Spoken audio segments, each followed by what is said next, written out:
Well, good morning to all of you, and welcome to what is our kickoff event for the spring meetings of the IMF and World Bank. And I'm really very happy that we're starting off an event focusing on Africa, which is a lot of what we're actually going to be talking about for the next few days in different ways in the events we have here.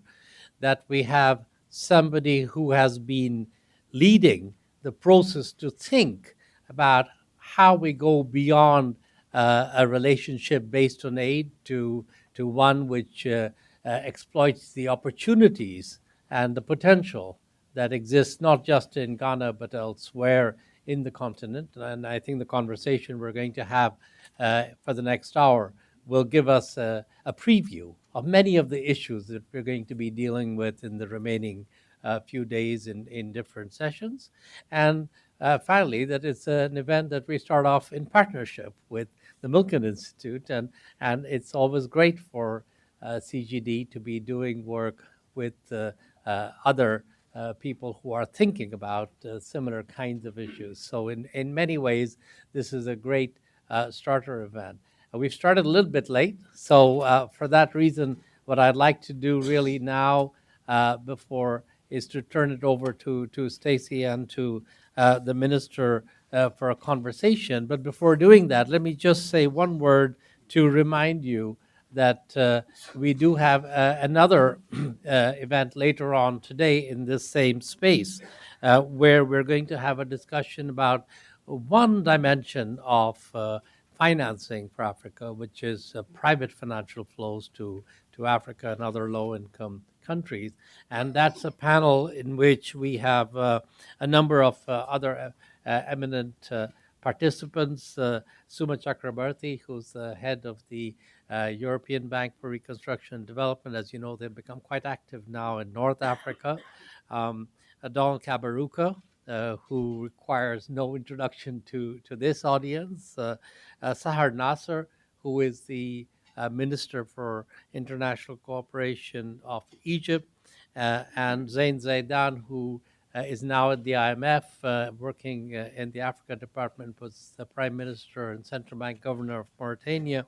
Bobby Pittman, Bobby Pittman, who's also on our board, Nancy Lee, who is a senior fellow here, and that panel is going to be moderated by Jude Moore, who is a visiting fellow at CGD and also was the Minister of Public Works in Liberia. So we have a discussion this afternoon, which for those of you who are able to join, I would encourage you to do so.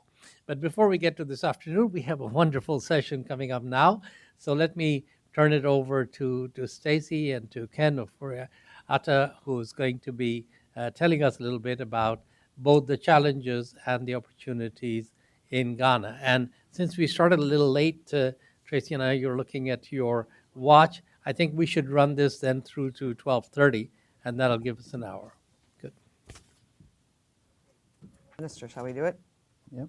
We go together. Yep. And why don't you read your start, and you Okay. can read your remarks, and then I'll ask you. So what we'll do is the Honourable Minister will read some remarks, laying out his vision going forward. Then I'll ask a couple of questions, and then we'll turn it over to the audience to take questions from the audience.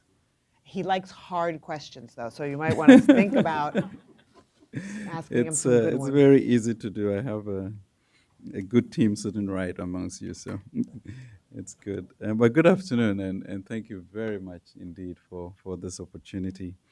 So on March 20th, we heard of much jubilation that this was a statement by the Deputy Managing Director of the IMF.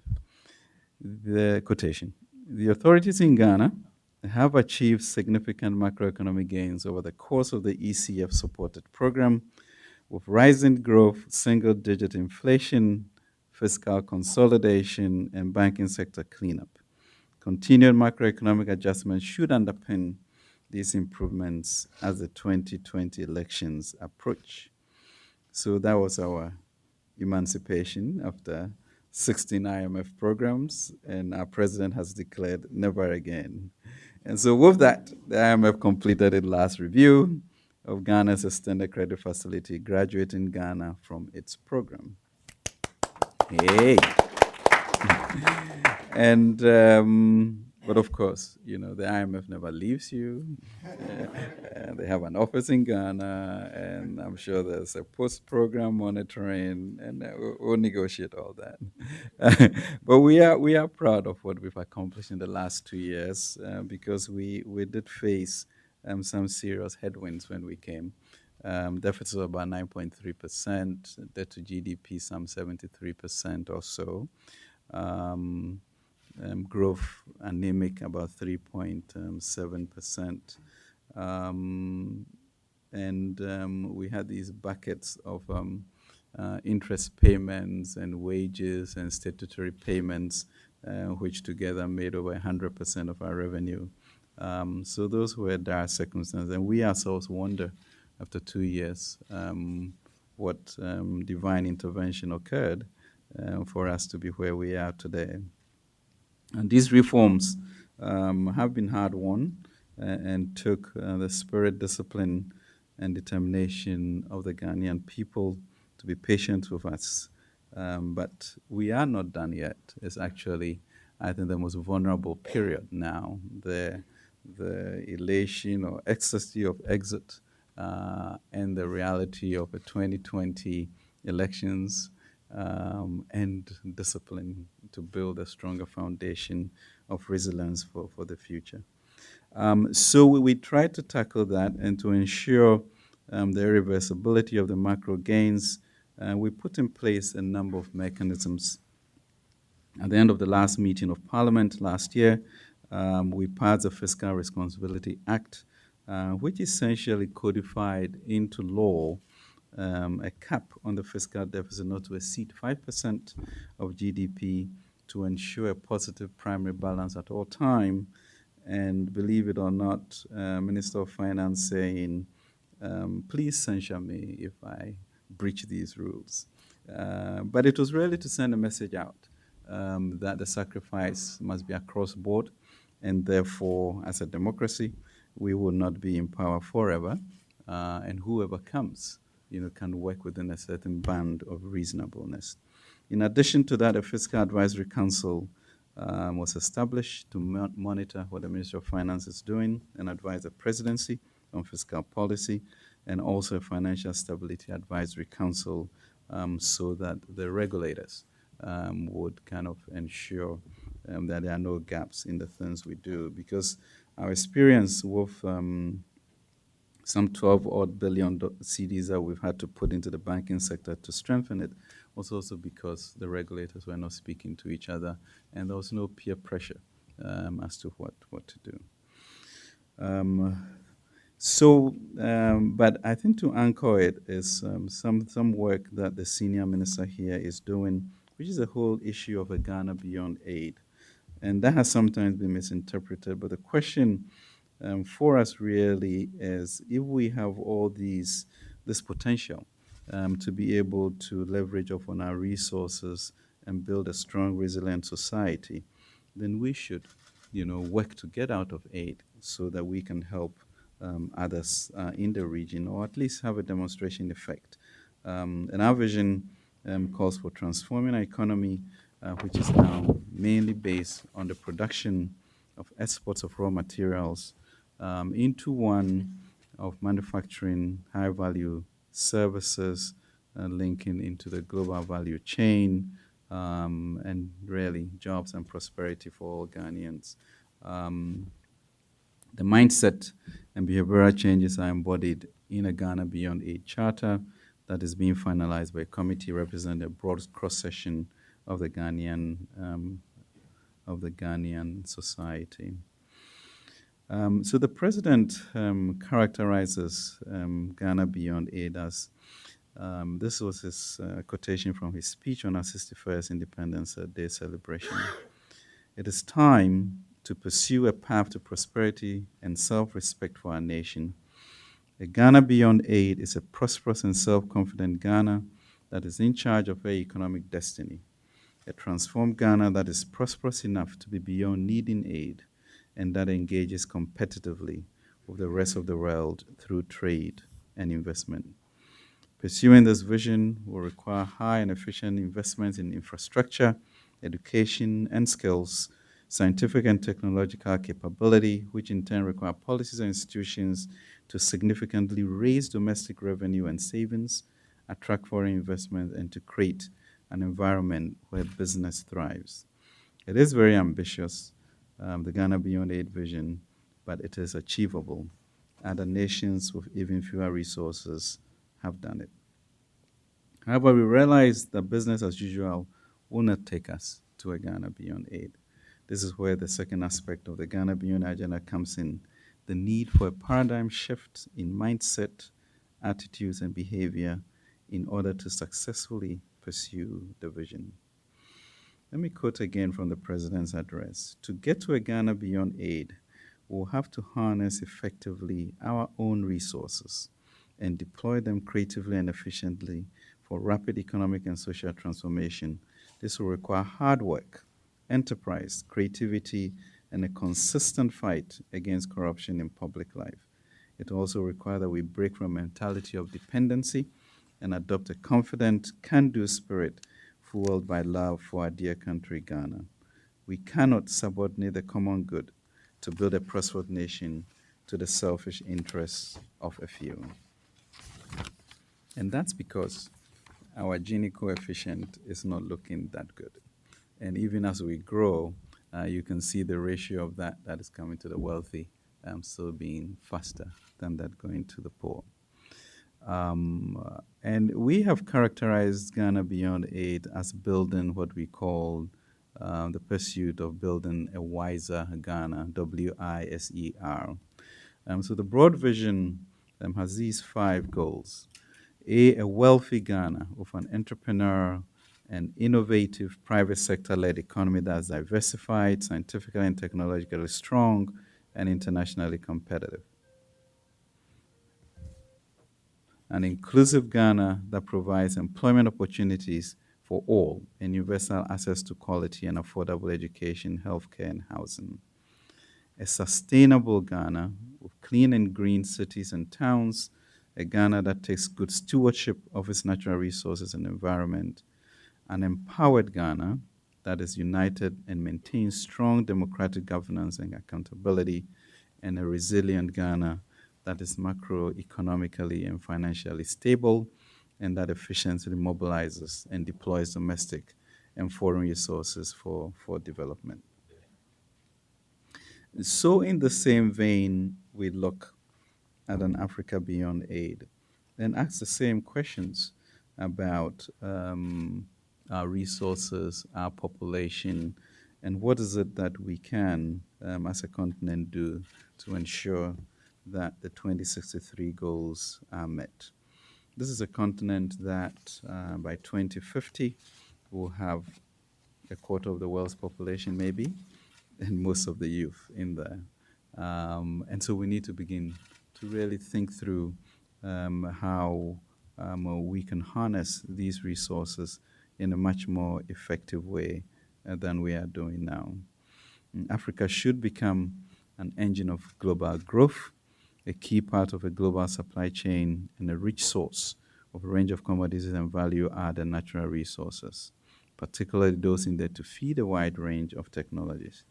But more than just being a global supplier of commodities, Africa will first process these commodities and resources to create jobs, decent jobs that is, and also to feed its own industry. And Africa can also be an important global market. In the next decade, 350 million Africans will move to urban areas. That's a bit more than the population of the US. This will be a young, rapidly growing urban market for both consumers and industrial goods. That's roughly the size of the United States. Because of these demographics and the reforms taking place across much of the continent, there has never been a better time to invest in Africa's future.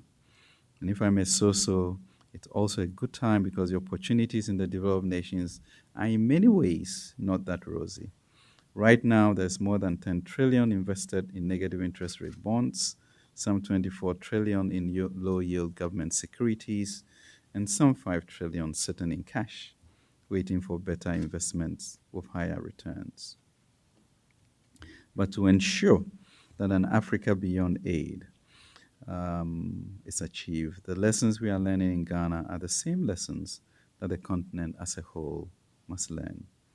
As a continent, we must prioritize macroeconomic stability and budget consolidation. We must make the necessary investments in infrastructure, education, and public health. We must strengthen our democratic institutions and improve our governance at all levels. And perhaps most importantly, we must pursue an agenda of private sector-led growth. This means tapping into the entrepreneurial spirit that is manifest across the continent. An important part of this agenda will be driven by Africans for Africans. Last week, the Gambia became the 22nd country to approve the Africa Continental Free Trade Area, which puts the number of countries over the minimum threshold expected to approve the deal among the 55 member states of the African Union. If implemented properly, the African Continental Free Trade will cover a market of some 1.2 billion people and a combined gross domestic product of $2.5 trillion. By eliminating high tariffs and harmonizing a multitude of trade and investment regimes, we could enhance intra-African trade by 52.3% annually, according to the UNECA, and this will have an enormous impact on job creation across the continent.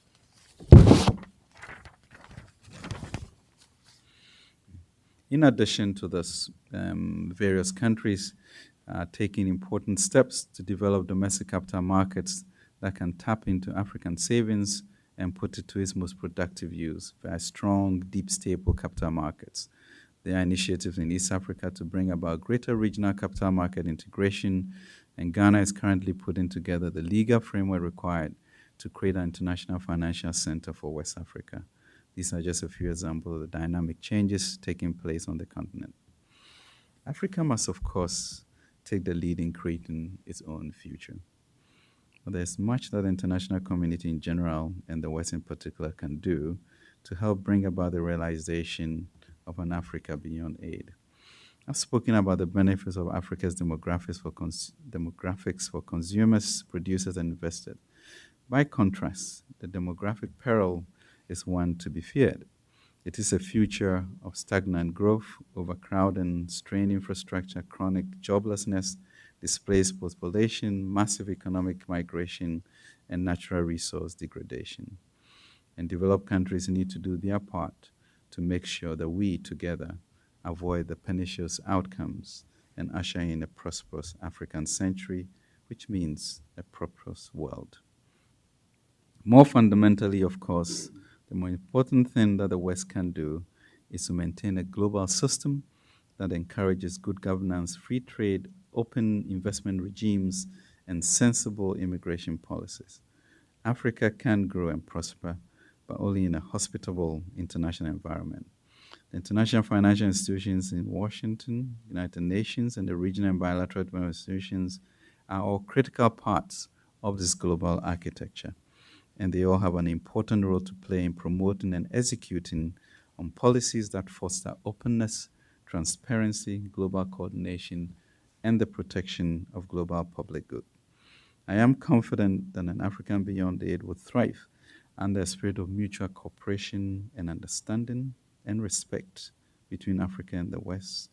I'm, of course, pleased to be discussing these issues at the Center for Global Development, as CGD has for over a decade been a reliable source of forward-thinking and creative ideas about ways in which developed nations can help best support growth in developing nations across the board. Our ministry has, of course, benefited from some of your analysts, and there's one still there with us. I'm committed to working to help build a future of promise, one where Africa's human capital is its largest and most important asset, and where a young and growing population can find productive work and the chance to contribute to and benefit from increased national prosperity. This is a vision of an economic transformation that's firmly rooted in job creation and private sector-led growth. And it is a vision that extends beyond Africa to to the developed world as a whole. Thank you, and God bless you.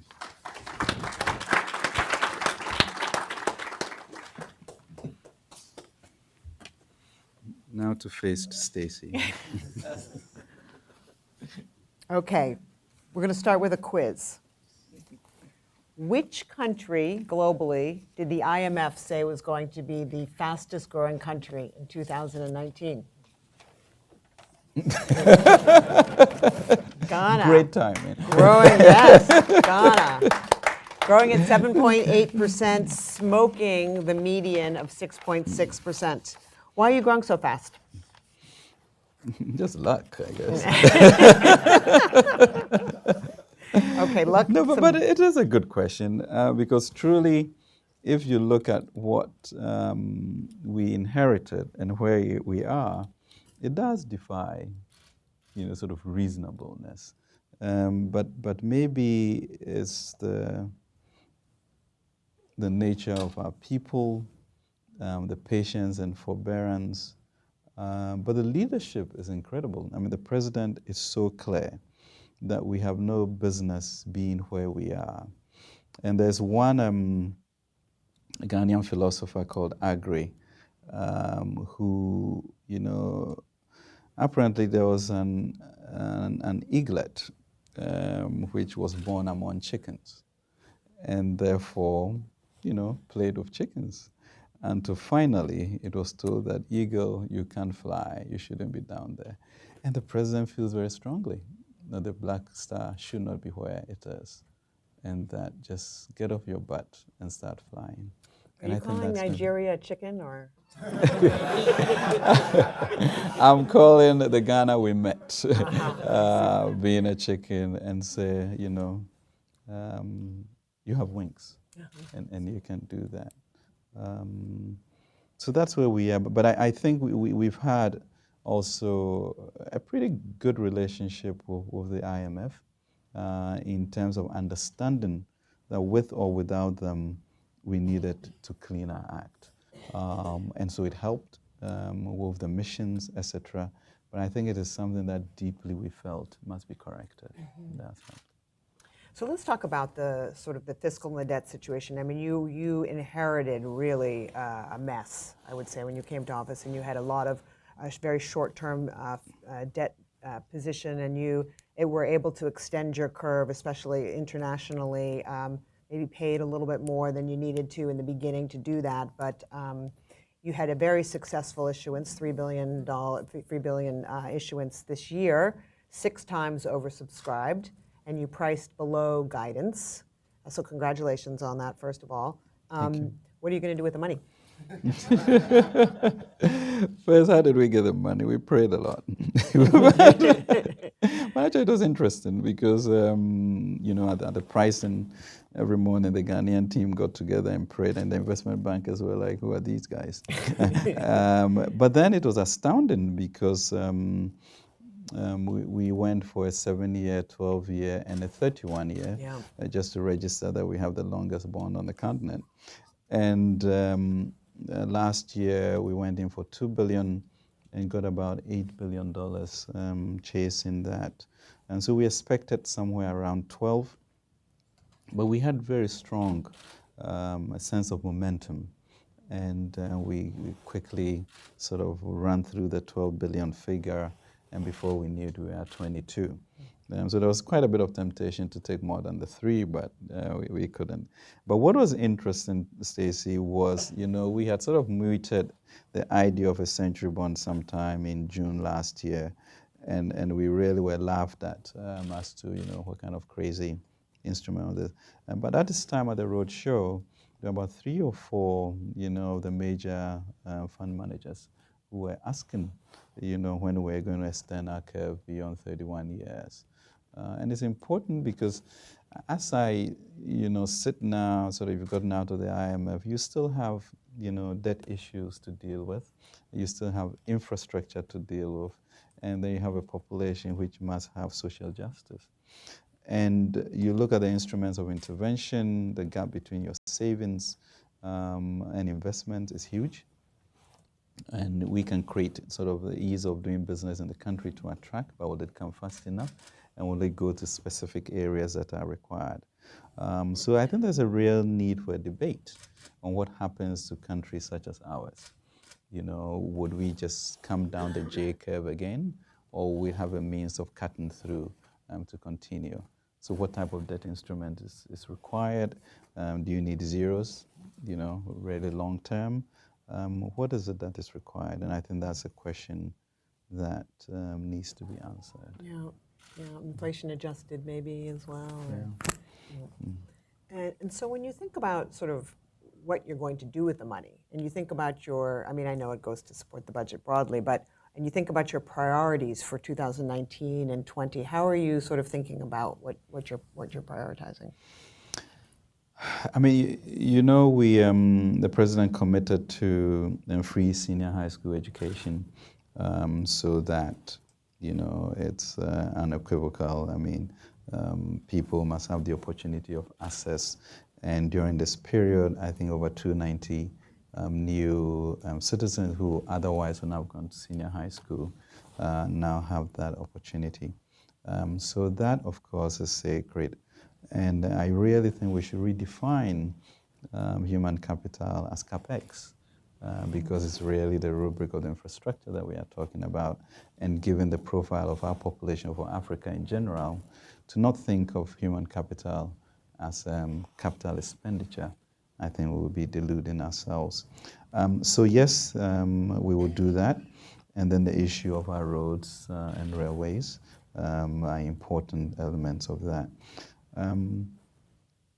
Domestic revenue mobilization and therefore digitalization is going to be key to be able to sustain this growth. But beyond being able to, for me, tax people is also the ability to transmit important social welfare needs. Because I'm not sure that we are supporting the first 1,000 days of any Ghanaian's life. And that impacts really your cognitive abilities forever. And so we need to be figuring out a way in which we can ensure that that is done as we protect the future. So those are some of the elements. But I think on a broader framework is the country identifying itself as a regional hub. Because we have certain attributes that just will enable us to be a financial services center, petroleum hub, education, fintech, etc., which would diversify us away from the natural resources which have supported us as well. You know, when I travel, though, everybody kind of wants to be the regional hub. I mean, you know, Kenya says this, Nigeria says this, South Africa says this, and you forget about Asia. Everybody in Asia wants to be the regional hub. So how are you kind of making the case for Ghana? Ghana is, you know, just nice people, you know. Yes. And you can package that and sell it anywhere, you know. We are right at the center of the world. Meridian, zero equator. God must have planned it for something. So let's use it. But, you know, just not being too facetious, I'm not sure there's anybody in West Africa who will not admit that it's easier to operate in Ghana. And that is an easier place to go to. So if they are making the judgment, why don't we make it easier for them to settle in Ghana? You could. I take a 45-minute flight to Lagos, and I'm going to Victoria Island. And then from Murtala Airport to Victoria Island will be 3 hours. Okay? So what happens if I create the global financial services center and all the Nigerian banks headquarters here and create a heliport from Accra to VI? They will all live in Ghana. They love the security. You know, so really, I think for us, we need to take advantage of that. And even if we were to look at Nigeria as our primary export market, there is enough to do, you know. So it is that realization and then putting a strategy together to be able to do that. But I think we have the God-given attributes. We are a pillar of stability in terms of democracy, and it's important to also do that to protect ourselves, because you need to make it a center in which there's pride of place among all West Africans, so that even as these terrorism threats come, all countries will be interested in sort of keeping Ghana safe and sound, for other reasons. Yeah. So when you speak about a Ghana beyond aid, you have said that sometimes that is misunderstood. What exactly do you mean by that? I mean, you surely don't mean no aid whatsoever. I mean, all the European countries, they get so much aid from the European Union. I mean, nobody sort of doesn't get aid. But how are you thinking about that, and what's the path there as you see it? Yeah, I mean, you make a good point, because the Europeans or whoever understand that they get aid from the EU. But I guess when we state it up front, a feeling of, I mean, how arrogant can you be to think that you don't need, and it's a judgment. It's the same way in which we came into government in January 2017, and the president said that, look, we are out of the IMF in 2 years, and the market went crazy, and donors also went crazy. How arrogant can you be? But obviously, there's a potential to do it. I mean, what do we mean? I don't think we should, with our resources, need to, if you look at, sort of the chain of health and social protection, et cetera, there are certain areas that really you don't need anybody to help you to do, and we shouldn't, because we should be able to pay our way through that. If you look at the leakages and the illicit financial flows, it is quite clear that if those areas are protected, we can support it ourselves. And it would be good to reduce the number of countries depending on aid, so that those who need it more, can have that. Yeah. Okay, that's a good segue. So you are you are the chairman of the Development Committee at the World Bank for the next 2 years, and you are also head of the African Caucus. And it's quite, I think it's unprecedented that one person would hold both of these positions. And so you have spoken about your desire to turn this into a bully pulpit, to get the conversation, to kind of shape the global conversation over the next 2 years. And what is that conversation that you want to shape, and how are you thinking about using your bully pulpit for that? I guess you've been to Ghana enough to know we don't bully people. Yeah. Your soapbox. We usually work in consensus as a communalistic society. No, I think I think there's a mutuality in this. I'm looking, so there's no altruism here. I'm looking at Africa and saying that by 2050, we will be a quarter of the world's population, and the youthful population maybe 40% of that, a 2 trillion sort of trading capacity, and all of that. And saying, well, can the world afford an Africa that does not have jobs and is not taking care of itself? And so it could be a global disaster of really global prosperity. So I guess what I'm envisioning, that these next 2 years, that maybe the World Bank takes a definite sort of jobs as an overarching strategy, because in there is then the capacity of using our resources much more effectively to the benefit of the world, and making sure that this population that is going to be the largest has decent jobs, is rich enough, and it does not portend all the ills of migration of an unskilled population. So truly, it's really coming and saying that I'll be a friend to the West, because this is for your own good, beyond that. Yeah. Do you think the West is in a friendly way of thinking right now, or not so much? I don't know. I mean, certainly multilateralism is under siege, but hey, we've got a new president at the World Bank, and so I guess we are going to have sort of discussions on how effectively we use these resources that we have in a way in which we don't take our eye off the ball about where Africa is and how it will impact the future, and therefore what we have to do in terms of leveraging these resources to open up that society to a lot more efficiency, effectiveness, and use of our resources.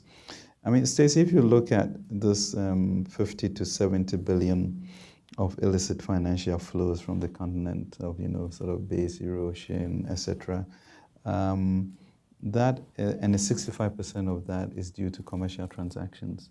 Those are resources that can stay on the continent to much better effect instead of coming and then coming back in a different way. Yeah. And I think that's a challenge. Yeah. Did he dodge that question, or did he? I mean, I'm not sure. He's sort of. Okay, let's talk. I have maybe just one or two questions, then we'll open it up. But let's talk about the global kind of trade and investment environment for a minute, with respect to Africa as a whole, not just Ghana.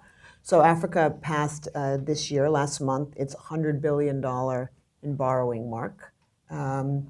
The African nations borrowed in the Eurobond market, I think 27 billion last year. There were in 2010, there were 10 countries that tapped Eurobond markets, and last year there were 21 countries that tapped Eurobond markets. The average yield paid went from, in 2012, I think it was 5%. Last year it was 10%. So is Africa kind of learning how to better make use of the international global financial system, or is this a disaster, kind of a HIPC all over again kind of situation that's going to explode on us in the next couple of years? And then Masoud's going to have to, convene all of his groups again and do all the things CGD did last time. No, I think it's a very fair question. That has to be confronted and truly. So, what do you do when you have this youthful population? You have these infrastructure needs, and you are not adding value to your resources fast enough to get a better pricing, and the pressure to develop infrastructure is really there, and the social justice of education and health, also. So assuming that the money is not being abused or misused, then you ask the question, what is the best transmission mechanism? And maybe do we have the appropriate instrument for a world such as we are seeing? And who is thinking about it? Yeah. And then you talked about sort of the trillions of dollars of negative yield over here and the trillions of dollars of infrastructure needs over here. It doesn't seem that complicated to me that some of this money should be funding some of these infrastructure needs. And how do you kind of make that case, or how do you see that unfolding, I guess? And what do you see as some of the maybe regulatory or institutional barriers that might be there for global investors, or maybe attitudinal barriers that might be there for global investors to kind of take advantage of this opportunity? Yeah, I think this is where the multilateral institutions come in, because, as a fund manager, pension fund, there are clear rules as to what you can do to protect that fund. So I don't know whether we need a new form of a wraparound or insurance policy which then covers them to do that, so we can rechannel this money. And those are issues that we have to confront. And that, for me, it's where the overarching theme of jobs come in. So within that theme becomes then digitization, movement of capital, how best to do that. Because clearly the resources are there, but there's a plug as to how we divert it. And I think that's going to be a challenge. There's no point wasting all of that resource when we can get maybe better returns for all of these people who have invested in pension funds.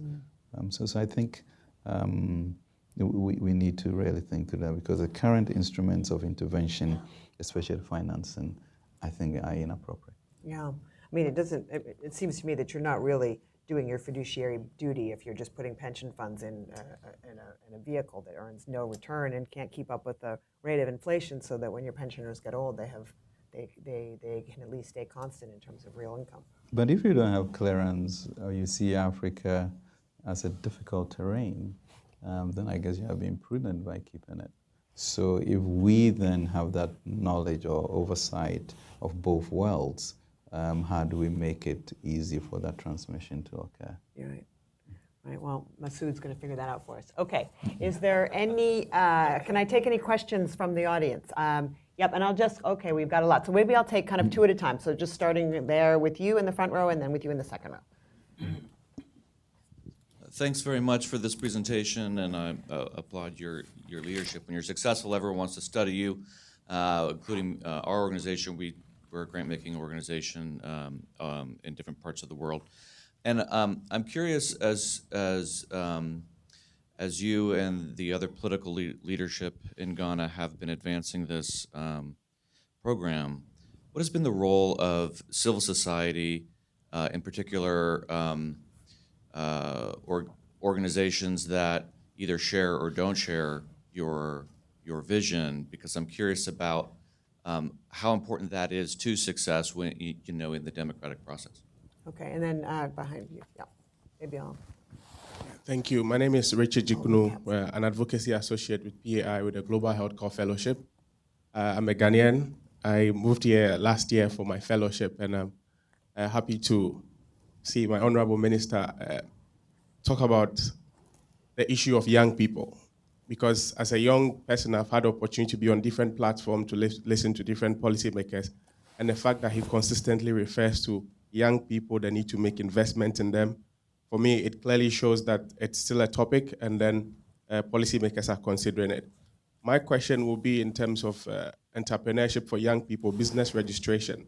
I still have friends in Ghana they want to start their own business, they want to register businesses, but the process for registering business, renewing documents, if I have a capital of $1,000, I'm paying the same amount of money someone with a $10,000 is going through business registration. Okay. So how can we improve on that for young people? Yep. Okay. And then one more in the third row. We'll collect them in threes, and then if I could just remind everybody that at least as I understand it, the definition of a question it's got this question mark at the end of it. So. Okay, I'm going to ask an easy lay question, and that is that this year Ghana has invited the African diaspora in the United States and the Caribbean to come back to Ghana to live. What might be the economic ramifications of that, and has the government really addressed if the population increases with people coming from overseas, because many of us might be thinking about that. Okay. All right. So for the first round, we've got civil society, entrepreneurship, make registration easier, and then what happens when the diaspora come back and you still get sushi in downtown Accra with the new crowds? We'll get grits. Don't worry about that. Vision. The CEOs. I don't think we have sort of a combative relationship with the CSOs, really. The challenge, and I think they've been very focused on the use of our oil revenues, etc. But that's really not been where we are focused in the future on. And I have not,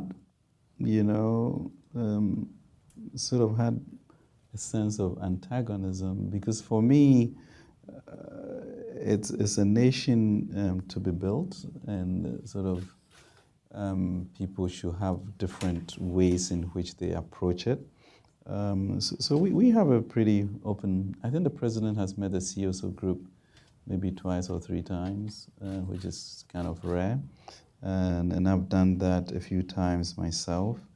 I think they are a very important and integral part of where we, because you can see the social injustice, and you need people to prod you to, to not forget it. These are citizens like you, by dint of luck or something, you happen to be here, and so how do you create access, so that you can unlock the potential of everybody? So that's my attitude from the ministry. Young man from Ghana, hey. Entrepreneurship, I think we gave some tax credits or something for starting new businesses in one of our budgets. And we know we can't do without them. Last week I had a meeting with about, sort of 6 fintech youthful people to see what we can do. In terms of the ease of doing business, we have to these sort of ad valorem levies, we should change them to flat fees because you don't do much more work anyway in doing that. And I think they are moving towards you being able to register your company from your computer anyway, to cut that out. Because we can't, I think we are spending, we kind of reduce it a bit, but it's still close to 40% of our revenue on wages and salaries in government. Government can hire more people. It really have to move towards people creating jobs, and it's no more, a company that has 100,000 jobs, but it's 100,000 people, creating their own jobs as a philosophical change. And that's what we have to do, and it's in the youth. So we should do that. Year of return, that is important year. It's 400 years since the first person left the coast. And I think it's important on many levels. We are one people, and there's a certain power in that recognition, just both on our side and your side. Some of the most powerful periods of the African diaspora was in Nkrumah's time, in which he made very deliberate efforts for Du Bois and Arthur Lewis, etc., and to participate in the growth of the economy, leading to the sense of a Mecca in which Malcolm X and Martin Luther King all look to come back. But my suspicion is that it is our responsibility to let the diaspora understand what it is that Africa represents and where they come from. And we there to also understand our responsibility and role in that. But I think if that comes together, you create a pretty powerful force. And after all, by 2050, you will be a quarter of the world's population. So linking up strongly is important. But then the African American economics is also really good in terms of the size of capital and business, and that should be cross-fertilized. So for me to be net-net, maybe economically, but more important, psychologically, on a sociological level, to create a type of pride that is required for any groups of people. Okay, if I can have some succinct questions, I'll try to get, there's 4 left. I'll try to get to all of you if you promise to be succinct. So Blue, and then working your way back. Yep. Mm-hmm. Okay, succinctly, my question is about municipal capital markets. My name is Donna Sims Wilson, and I am the chair of the board of the National Association of Securities Professionals. It's a trade group of African Americans who work on Wall Street. And we founded something called MEDA. What's your question? Okay, we represent 45 of the largest pension funds in the United States investing in African infrastructure, and through both direct investments in private equity, infrastructure funds, as well as capital markets. Does Ghana have any plans to have municipal debt capital markets for infrastructure, as we have many emerging market debt funds that want to invest in the paper? Okay, terrific. Thank you. Going back in the pink. Hi, thank you very much for the remarks. So I run the Africa team at Eurasia Group, and I just wanted to challenge you a bit on the Africa without aid, Ghana without aid, right? So my question is really on the other side of the comments or the feedback you've gotten, which is why start with such a negative sort of, maybe I would say arguably faulty premise in the first place, right? Which is this idea that Ghana or Africa is dependent on aid. And I just looked at your fiscal data, and I know Ghana pretty well. You know, there might be a lot of a lot of aid in the country, but the government doesn't necessarily depend on aid for its budget, right? So my question is, the idea of Africa based on aid is very 1960. So why did you choose to start there instead of something else like emerging Ghana? Thank you. Yep, moving over there. We'll have two over there, and then we'll wrap it up. Hello, Mr. Minister. I went to high school in Accra, at the French International School. My name is Jean-Marie Colberry, and I've known your president for 30 years. And I would like to work with Ghana on seeing how we can protect your mining rights and have more licenses. Nobody listens to me. I mean, nobody listens to me. Question. How mining? What we didn't talk about mining, and I would like to talk about agriculture. Thank you. Okay, mining and agriculture. Okay, last right there. Last but not least. Good morning, good afternoon. My name is Ajua Ajiman, and I am the co-founder of a startup called Epic Africa. And my question is around data. Data on the continent is seen as a new natural resource, but with any natural resource, it needs to be refined. We are refining data around civil society groups all across the continent. As I'm sure you know, civil society provides a lot of resources on the continent. My question is geared around the tracking of data around aid which is coming into Ghana, because there's propensity to do more around insights around this. Okay. And I wanted to That's a very good way to end, I think. It's very forward-looking. So we've got municipal capital markets for infrastructure. Why are you characterizing this as kind of an aid-dependent situation? Could you touch on mining and agriculture and how you're thinking about those sectors? And then what about this kind of data revolution, and how are you going to position Ghana to take advantage of that, in particular, on terms of aid flows? Great. Thank you. Dana, thanks for the question. And municipal market, I think we are just trying to get sort of the country's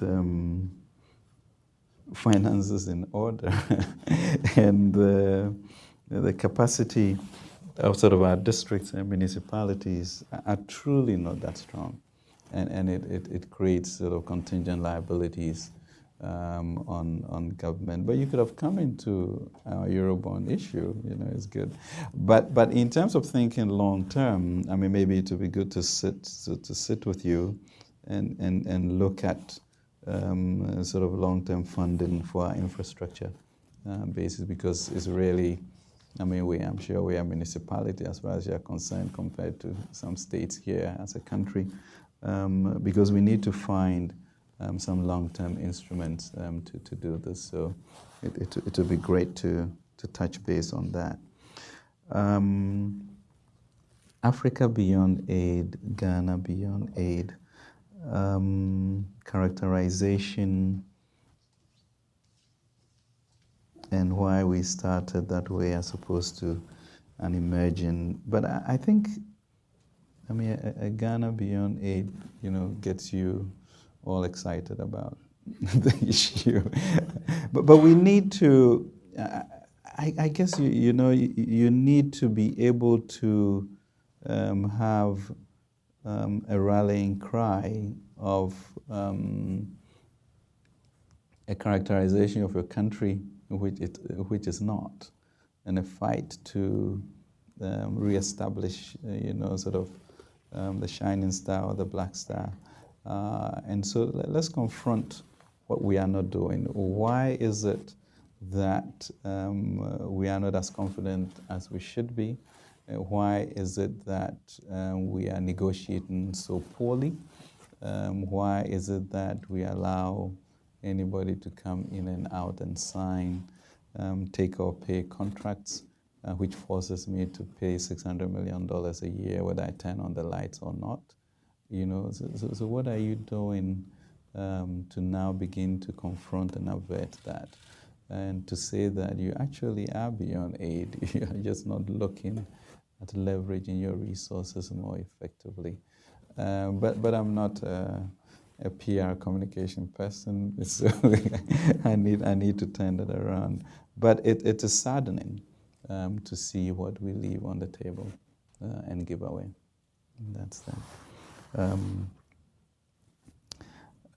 Agriculture, we have some of our flagship projects is in agriculture because we needed to begin and to build a raw material base for value add, and we also acknowledge that all of that will then have to be decentralized and in the villages.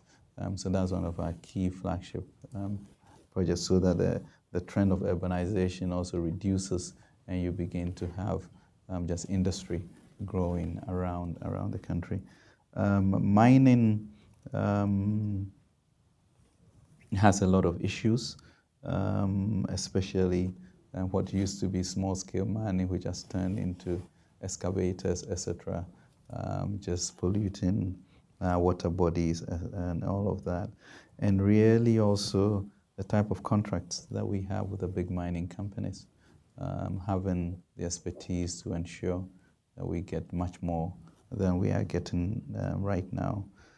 Data is a big issue and problem for us, and the whole idea of digitization is going to be key for us to get out of that.